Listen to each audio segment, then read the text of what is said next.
Hello, आदाब, जय श्री कृष्ण, राधे राधे। तो चलिए इस वीडियो में हम लोग अपना मैकेनिज्म ऑफ ब्रीथिंग पढ़ते हैं। मैकेनिज्म ऑफ ब्रीथिंग को पढ़ने के लिए हमें थोड़ा सा केज और डायफ्राम और उससे एसोसिएटेड मसल्स के बारे में जानना बहुत ज़रूरी है। तो पहले उसके बारे में पढ़ेंगे, फिर मैकेनिज्म ऑफ ब्रीथिंग आप लोग इस लेक्चर में कवर करेंगे। चलिए देखिए लेक्चर और मिलते हैं लेक्चर के बाद। अब हम लोग पढ़ेंगे, देखो ये वाला हम तुमको चीज, ये ड्राइंग तुमको दिखाना चाहते हैं थोड़ा सा। ये देखो ये ड्राइंग, ये ना तुमको ब्रांचिंग जो बता रहे थे ना, वो ब्रांचिंग समझाने के लिए ड्राइंग लाए। ये तुम्हारे एमबीबीएस कॉलेज में यही किताब पढ़ोगे और वही किताब का ड्राइंग है जो तुम कॉलेज में पढ़ोगे। देखो सबसे पहले ट्रेकिया और ब्रोंकस है, ट्रेकिया ब्रोंकस है। यहाँ पे ये देख रहे हो, पहले जो ब्रांच है वो मोटा है, ठीक है। बोले ना कि जैसे जैसे टूटते जाएगा वो पतला होते जाएगा। उसके बाद देखो ब्रोंकियोल्स बना, थोड़ा पतला हुआ, ठीक। फिर बन गया फाइनली एल्वियोलाई में, एल्वियोलस में। और यहाँ पे देखो लिखा हुआ है type 1 epithelial cell, type 2 epithelial cell. ये टाइप 1 टाइप 2 क्या है पता है? टाइप 2, अरे pneumocyte 1 pneumocyte 2, pneumocyte 1 pneumocyte 2, pneumocyte 2 क्या कर रहा है? लेसिथिन रिलीज कर रहा है। न्यूमोसाइट 1 गैसियस सेक्शन में मदद कर। ये इसी टाइप का होता है, ऐसे करके ये एक्सचेंज पूरा प्रोसेस चलता है। मेन जो ट्रेकिया ब्रोंकस होगा वो मोटा होगा, फिर धीरे धीरे जैसे जैसे करके ब्रांचिंग हुआ, जैसे जैसे करके ब्रोंकियल जोन से बढ़ते हुए रेस्पिरेटरी जोन में गया, ये ब्रांचिंग पतला होते गया और फाइनली यहाँ एल्वियोलाई आते आते ये बहुत माइन्यूट पतला सा हो जाता है। अब हम लोग पढ़ते हैं थोरैसिक केज और डायफ्रागम के बारे में। देखिए थोरैसिक केज और डायफ्रागम के बारे में हम आपको ज्यादा कुछ नहीं बताएंगे, बस आपको इतना जानना है कि सर ये जो लंग्स है, हम लोग पूरा लंग्स के बारे में पढ़ लिया ना, ये वाला लंग्स, यहाँ पे हम लोग लंग्स के बारे में पूरा ये जान लिए कि ये जो लंग्स है सर, ये लंग्स लाई कहाँ करता है, कैसे लाई करता है और ये किसके अंदर, कौन हड्डियों के अंदर लाई करता है। तो देखो तुम्हारा लंग्स ना ऐसे हड्डियों वगैरह से कवर्ड होता है, ठीक है, हड्डियों वगैरह से कवर्ड होता है। सर ये थोरैसिक केज कैसे होता है? देखिए पहले तो आपको एंटीरियर पोस्टीरियर पहले बता दिया ना, एंटीरियर मतलब ऊपर, पोस्टीरियर मतलब नीचे, ठीक। तो ये थोरैसिक केज का एंटीरियर ऊपर वाला साइड है ये वाला हड्डी, इसको बोलते हैं हम लोग क्लैविकल। क्या बोलते हैं? क्लैविकल, ब्यूटी बोन भी बोलते हैं, ठीक है। हाँ, मॉडल्स में ये क्लैविकल दिखना बहुत जरूरी है, तभी मॉडलिंग कर पाएगी, ठीक है। जो मिस इंडिया या वगैरह के लिए ये क्लैविकल बोन दिखना बहुत जरूरी है, ठीक है। उसके बाद नीचे, हाँ अब पता नहीं ये इसको ब्यूटी बोन बोलते हैं, अब तो वो तो तुमको ब्यूटिशियन से पूछना होगा ना, हमको क्या पता, ठीक है। ब्यूटी बोन बोलते हैं क्लैविकल। एंटीरियर वाला रीजन में हो गया क्लैविकल, ठीक। और पोस्टीरियर वाला रीजन में, इसका नीचे वाला पोस्टीरियर वाला रीजन में होता है डायफ्राम। क्या होता है? डायफ्राम। ऊपर एंटीरियर वाला रीजन क्या हो गया अपना, ये वाला क्लैविकल। पोस्टीरियर वाला रीजन क्या हो गया? डायफ्राम, ठीक। आप समझिए सामने की तरफ मेरा मुंह है ना, सामने की तरफ कौन सा सरफेस हुआ? वेंट्रल सरफेस, वेंट्रल सरफेस हुआ ना। तो वेंट्रल सरफेस, ये सामने की तरफ एक ये ऐसे टाइप का स्ट्रक्चर होता है जिसको हम लोग बोलते हैं स्टर्नम। ऐसा ही तो कॉकरोच में भी था जी, अरे था ना कॉकरोच में। तो एंटीरियर वेंट्रल जो है सामने की तरफ, उसको हम लोग बोल दिए स्टर्नम। अब पीछे की तरफ, पीछे की तरफ, अब मेरे पीठ की तरफ पीछे की तरफ क्या है? Vertebral column. क्या है? वर्टिब्रल कॉलम, जिसके अंदर स्पाइनल कॉर्ड होता है, वर्टिब्रल कॉलम। अरे समझ आ रहा है? इधर हो गया तुम्हारा स्टर्नम, पीछे की तरफ वर्टिब्रल कॉलम। और ये जो इन दोनों के बीच में जो ये निकला हुआ है, ये सब जो निकला हुआ है उसको हम लोग क्या बोलते हैं? रिप्स। क्या बोलते हैं? रिप्स। तो ये सारा के थ्रू बनता है अपना थोरैसिक केज, और थोरैसिक केज के अंदर होता है अपना लंग्स। अरे समझ आ रहा है? अरे हाँ कि ना बोल। तो लिखते हैं इसको, थोरैसिक केज क्या है? Anterior side, anterior side, posterior side, posterior side, ventral side, ventral side, dorsal side और लैटरल साइड। एंटीरियर साइड बना अपना क्लैविकल से, क्लैविकल से। पोस्टीरियर साइड बना अपना डायफ्रागम से, डायफ्रागम से। वेंट्रल साइड बना अपना स्टर्नम से, स्टर्नम से। डोर्सल साइड बना अपना वर्टिब्रल कॉलम से, वर्टिब्रल कॉलम से, वर्टिब्रल कॉलम से। सही लिखने वाले थे, ठीक। और लैटरल साइड बना अपना, किससे बना? रिब्स से। लैटरल साइड बना अपना रिब्स। अब ये जो डायफ्रागम है ये क्या है? डायफ्राम, देखो डायफ्रागम कुछ नहीं, एक मसल है, जनरली ये बनता है फ्रेनिक मसल से, ठीक है, फ्रेनिक मसल से। आपको नहीं याद रखना, आपको बस इतना याद रखना है कि डायफ्रागम जनरली होता है, जनरली होता है डोम शेप्ड। कौन सा शेप? Dome shaped. सर ये डोम शेप्ड मतलब क्या है सर? सर डोम शेप्ड मतलब क्या है? मकबरा देखे हो? हाँ मकबरा देखे हो? हाँ किसी भी, ताजमहल ही तो देखे हो, देखे हो कैसे ऐसे गोल होता है, ऐसे टाइप का, तो वो होता है डोम शेप्ड।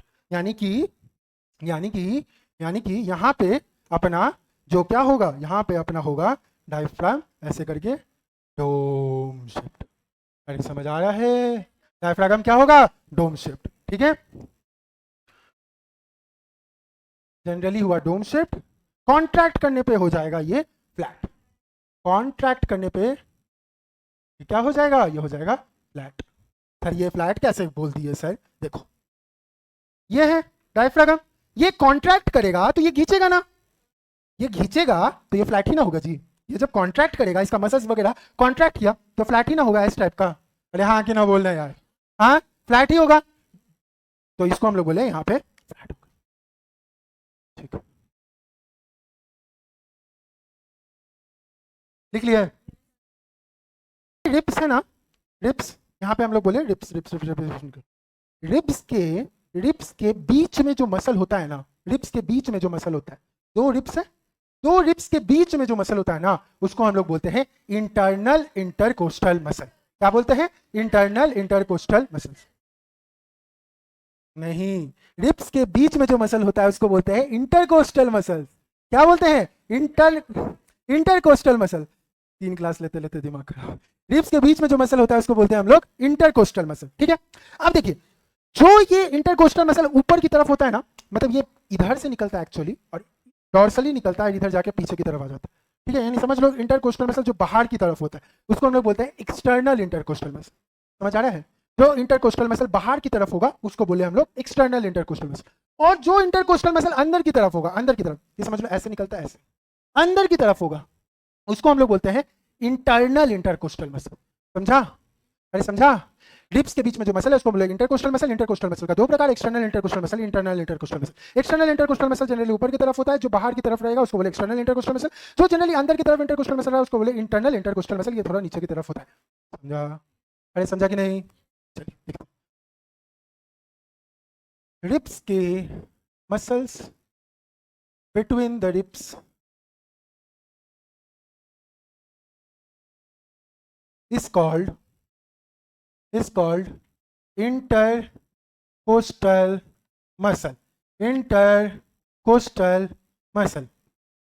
इंटरकोस्टल मसल का दो टाइप, इंटरकोस्टल मसल का दो टाइप, एक को बोले हम लोग EICM, EICM यानी कि sir external intercostal muscle, external intercostal muscle, और जो मसल अंदर की तरफ रहेगा उसको बोले IICM।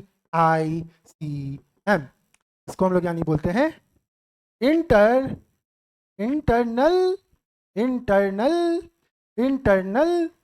Intercostal muscle, internal intercostal muscle.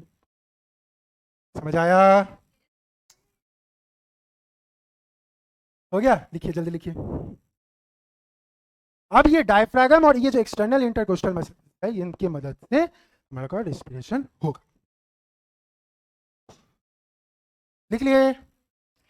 अब हम लोग पढ़ेंगे मैकेनिज्म ऑफ ब्रीथिंग, पूरा बस रेस्पिरेटरी पाथवे पूरा समझ गए, डायफ्रागम कैसे है, कहाँ पे क्या है, कैसे करके एक एक हवा पहुंचा है, कहाँ कहाँ पे ब्रांचिंग है, हम लोग सब कुछ पढ़ लिए। अब बोलिए सर, अब पूरा हम लोग का ह्यूमन रेस्पिरेटरी सिस्टम ही जब हम लोग पूरा जान लिए, अब हमको अच्छे से समझाइए कि सर क्या है, क्या है कि ये मैकेनिज्म ऑफ ब्रीथिंग, ब्रीथिंग जो हो रहा है वो हो कैसे। तो अब हम लोग समझते हैं मैकेनिज्म ऑफ ब्रीथिंग। पहले मैकेनिज्म ऑफ ब्रीथिंग में क्या होता है? ब्रीथिंग जो है उसको हम लोग क्या बोले? वेंटिलेशन। ठीक है, ब्रीथिंग को हम लोग क्या बोले? Ventilation, ventilation. और इसमें क्या है? इसमें दो कंपोनेंट है। कौन कौन से दो कंपोनेंट है? एक को बोले हम लोग इंस्पिरेशन, इंस्पिरेशन, और expiration, expiration.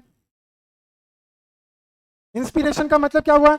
Inspiration, I N, अंदर अंदर अंदर, इंस्पिरेशन यानी air is drawn in. Expiration, x, x मतलब एग्जिट। लड़का लोग मुस्कुरा दिया एक्स के नाम पे। एक्स क्या हुआ? Exit, exit. समझ आया ना? कितना ब्रिलियंट बात बोले। एक्स मतलब एग्जिट, समझ रहे हो ना? समझ रहे हो? अरे समझ रहे हो? ठीक, एक्स मतलब एग्जिट यानी एयर इज ड्रॉन आउट। ठीक, air is drawn out. Inspiration, air is drawn in, drawn in, air is drawn out। अब देखिए, अब इसको समझते हैं। लिखिए लिखिए आप लोग। ले, मैं कुछ रखा है क्या? हाँ, देखें? अच्छा नहीं ना? पक्का ना? पक्का ना? खुल के कुछ मिल गया तो कुछ नहीं मिलेगा ना? मेरा ही नोट्स है कि नहीं? ले रहे हैं, मेरा ही कंपनी का बैग है, ले सकते हैं ना? देखिए, देखिए, ये आपका, हम लोग पहले समझते हैं इंस्पिरेशन क्या हो रहा है। ठीक है, ये देखिए, पहले आपका ये रिपकेज है, जो रिपकेज है, सामने की तरफ क्या हुआ? अपना स्टर्नम। क्या हुआ? सामने की तरफ स्टर्नम। तो ये मेरा सामने की तरफ स्टर्नम हुआ। साइड साइड से निकला है, ये क्या निकला हुआ है? रिप्स। साइड साइड से क्या निकला हुआ है? रिप्स। ठीक, पीछे की तरफ ये लंबा वाला जो आ गया, ये हो गया वर्टिब्रल कॉलम। ठीक है, ये निकला हुआ है वर्टिब्रल कॉलम। और ये नीचे की तरफ ऐसे पिचका हुआ है, पिचा हुआ है, पिचका हुआ है, ये क्या है? डायफ्राम। पिचका हुआ है ना, डोम शेप्ड, ये देखो डोम शेप्ड है ना, पिचका हुआ, ये क्या हुआ? डायफ्राम। ठीक है, अब देखो स्टर्नम है, यहाँ पे रिप्स है, रिप्स है। ठीक, अब देखिए, हम लोग बोले रिप्स की तरफ, अंदर की तरफ, दो रिप्स के बीच में जो मसल है उसको हम लोग बोले इंटरकोस्टल मसल। अरे हाँ कि ना बोल? Intercostal muscle. तो दो मसल के बीच में बोले इंटरकोस्टल मसल, तो उसके बाहर की तरफ जो बोले, ऊपर की तरफ, उसको बोले एक्सटर्नल इंटरकोस्टल मसल।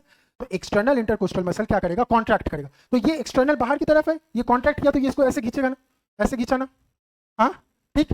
और ये डायफ्रागम पहले से पिचका हुआ था, डायफ्रागम को भी क्या बोले? कॉन्ट्रैक्ट किया, तो ये भी कॉन्ट्रैक्ट किया ना। ये इसके तो ऐसे खींचा, इसको ऐसे किया, इसका वॉल्यूम बढ़ गया ना, वॉल्यूम बढ़ गया ना, वॉल्यूम बढ़ गया तो प्रेशर घट गया ना। इसी को तो बोलते हैं बॉयल्स लॉ। बॉयल्स लॉ में क्या होता है? वॉल्यूम बढ़ता है तो प्रेशर घटता है। प्रेशर इसके अंदर घट गया, बाहर में प्रेशर ज्यादा, हवा अंदर आएगा। बाहर में ज्यादा है तो हवा अंदर आएगा, इसको हम लोग बोले इंस्पिरेशन। अब देखिए, कॉन्ट्रैक्शन हो रहा है, कॉन्ट्रैक्शन हो रहा है, काम करना पड़ रहा है, तो इसलिए इंस्पिरेशन में क्या होगा? एनर्जी लगेगा। तो इंस्पिरेशन कैसा है? Active process. अरे समझ आ रहा है? अरे हाँ कि ना बोल? हाँ, उसके बाद एक्टिव प्रोसेस। अब चूंकि जो काम में आपको एनर्जी लग रहा है ना, जो काम आप पैसा देके कर रहे हो, वो काम जल्दी होगा। ठीक है, तो आप एनर्जी देके कर रहे हो तो ये काम जल्दी होगा, इसलिए इंस्पिरेशन लगता है, हो जाता है 2 सेकंड में। अरे समझ आया? अब देखिए एक्सपिरेशन में क्या होगा? एक्सटर्नल इंटरकोस्टल मसल आराम से रिलैक्स कर गया, एक्सटर्नल इंटरकोस्टल आराम से रिलैक्स किया। डायफ्रागम जो एकदम कॉन्ट्रैक्टेड था वो आराम से रिलैक्स कर गया। फिर इसके अंदर का वॉल्यूम घट गया ना। हाँ, वॉल्यूम घट गया तो फिर इसका प्रेशर अंदर में तरफ बढ़ जाएगा ना। तो गैसेस का प्रेशर इसके अंदर की तरफ ज्यादा है, बाहर की तरफ कम है, तो गैस कहाँ जाएगा? यहाँ से बाहर जाएगा ना, एग्जिट करेगा ना, तो उसी को तो बोले एक्सपीरेशन। अरे समझा? अब जब ये बाहर की तरफ निकल जाएगा, एग्जिट करेगा, एक्सपीरेशन करेगा, तो इसमें तो हम लोग को एनर्जी नहीं कर लग रहा है, क्योंकि एक्सटर्नल इंटरकोस्टल मसल और डायफ्रागम दोनों रिलैक्स कर रहा है। तो ये जो एक्सपीरेशन है, ये किस टाइप का प्रोसेस है? Passive process. और जो काम आप पैसा देके नहीं करते हो, थोड़ा छोड़ देते हो तो टाइम लगता है। तो एक्सपीरेशन में क्या करेगा? टाइम लगेगा। कितना टाइम लगेगा? 3 सेकंड। समझ आया? अरे समझ आया? अब हम लोग इसको लिखते हैं इंस्पिरेशन।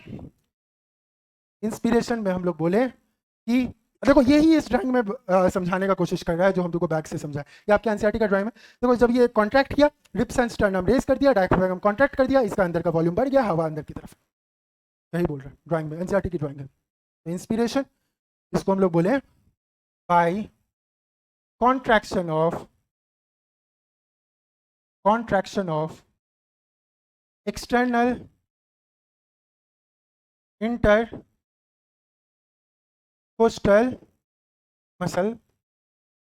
Muscle and diaphragm. क्योंकि कॉन्ट्रैक्शन हो रहा है, इसी के कारण है एक्टिव प्रोसेस। एक्टिव प्रोसेस है, एनर्जी लगेगा, इसलिए फटाफट हो जाएगा। Inspiration takes around 2 second.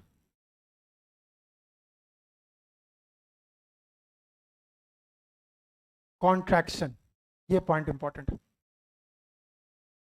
लिख देना, वापस कर देना, फिर ये लिख देते पहले। एक्सपीरेशन में by relaxation of EICM, external intercostal muscle, and diaphragm. अब चूंकि इसमें रिलैक्सेशन हो रहा है, तो ये क्या है? आराम से हो रहा है, कोई एनर्जी नहीं लग रहा है, हो गया अपना पैसिव प्रोसेस। क्या हो गया जी? Passive process. और जो काम बिना एनर्जी के लग रहा है वो थोड़ा ज्यादा टाइम लगेगा, टेक्स अराउंड 3 सेकेंड। अरे समझ आ रहा है? अरे बोलो, अरे बोलो। चलिए, आप देखिए, लिख लिए? देखो आगे क्या कहना चाह रहे हो तुम? रुको तो लिखो, एक बार लिखो पहले। ये इसमें क्या है, 3 पॉइंट लिखने में क्या है, contraction of EICM active process 2 second, और दूसरा में relaxation of EICM passive process 3 second. इतना ही तो समझना है, बाकी तो समझ में तुमको आ ही गया कैसे करके इसका साइज बढ़ रहा है। अगर पूछेगा कि किसका साइज बढ़ रहा है, तुमको पूरा थोरासिक केज तो समझ आ ही गया है। तुम बोलोगे वेंट्रली किसका साइज बढ़ रहा है, वेंट्रली इसका, इधर वेंट्रल साइड में क्या है, स्टर्नम, तो स्टर्नम क्या हो जाएगा, रेज हो जाएगा। इधर क्या है, रिप्स, तो रिप्स रेज हो जाएगा। पीछे की तरफ आया तुम्हारे क्या है, वर्टिब्रल कॉलम, तो सांस में वर्टिब्रल कॉलम इफेक्ट थोड़ी हो रहा है, नॉर्मल ऐसे ही रहेगा। फिर डायफ्रागम का जैसी बात है, डायफ्रागम कॉन्ट्रैक्ट, पहले डोम शिफ्ट था, कॉन्ट्रैक्ट हो गया, फ्लैटन हो गया, सब आपको पता है, इसलिए तो हम वो सीक्वेंस में बताएं थोड़ा सा केज क्या हो सकता है। अब मेरे साथ साथ में करो, करो कपाल भारती करो, अरे करो ना, करो करो, क्या करना करवाना चाह रहे सर। देखो जब हम लोग कपाल भारती कर रहे हैं या जो भी कर रहे हैं, हम लोग क्या कर रहे हैं, फोर्सफुल एक्सपीरेशन कर रहे हैं। क्या कर रहे हैं, फोर्सफुल एक्सपीरेशन, ठीक है, फोर्सफुल एक्सपीरेशन। तो जब हम लोग फोर्सफुल एक्सपीरेशन कर रहे हैं, उसमें आपका इंटरनल इंटरकोस्टल मसल का यूज होता है, और वहां पे रेडियल मसल्स भी आता है, एब्डोमिनल मसल्स भी आता है जिसका यूज होता है, ठीक है, एब्डोमिनल मसल्स और इंटरनल इंटरकोस्टल मसल। मेन मुद्दा ये है।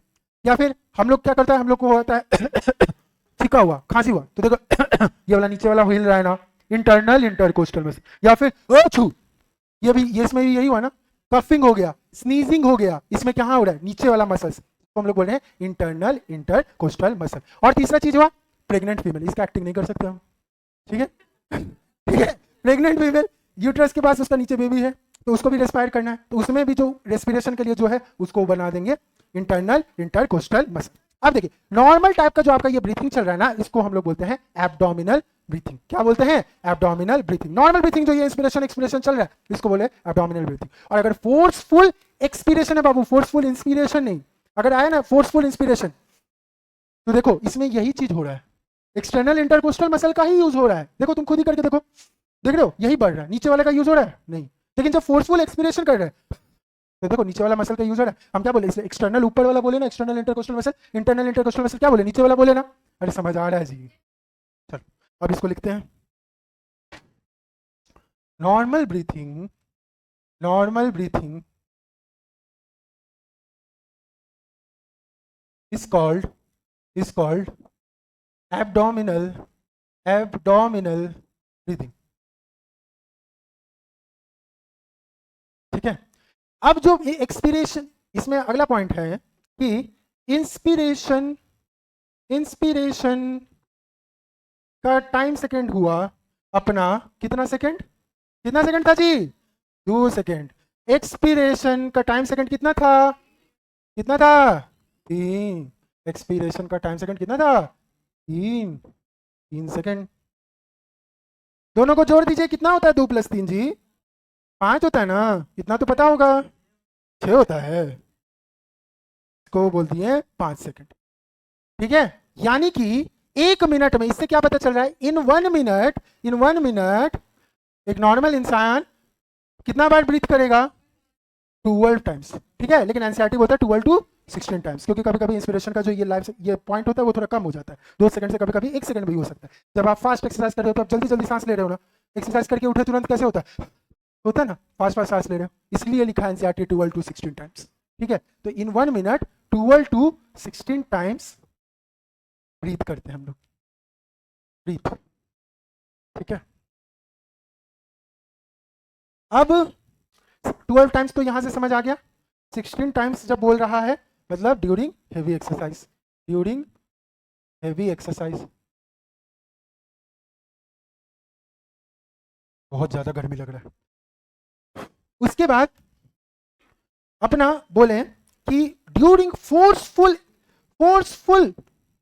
एक्सपीरेशन, फोर्सफुल एक्सपीरेशन कौन सा मसल यूज हो रहा है, इंटरनल IICM, यानी इंटरनल इंटरकोस्टल मसल।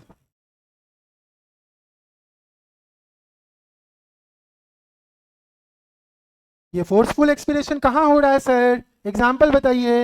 एग्जाम्पल हुआ कफिंग, स्नीजिंग, और कहां ये चीज होता है, सेम चीज होता है प्रेग्नेंट फीमेल्स। अरे समझ आ रहा है, चलो देखो। क्यों अच्छा लगा वीडियो? तो इस वीडियो में हमने मैकेनिज्म ऑफ ब्रीथिंग कवर कर लिया है। अब अगले वीडियो में हम लोग रेस्पिरेटरी वॉल्यूम और कैपेसिटी, जो कि इस चैप्टर का बहुत इंपॉर्टेंट टॉपिक है, उसको कवर करेंगे। ठीक है, आई होप आपको मेरा लेक्चर सीरीज अच्छा लग रहा है। अगर आपको मेरा लेक्चर अच्छा लगता है तो प्लीज़ ऐसे ही इस वीडियो को और मेरे चैनल को सब्सक्राइब करिए और दूसरे लोगों को भी इसके बारे में बताइए। तो मिलते हैं अगले वीडियो में, तब तक के लिए जय हिंद।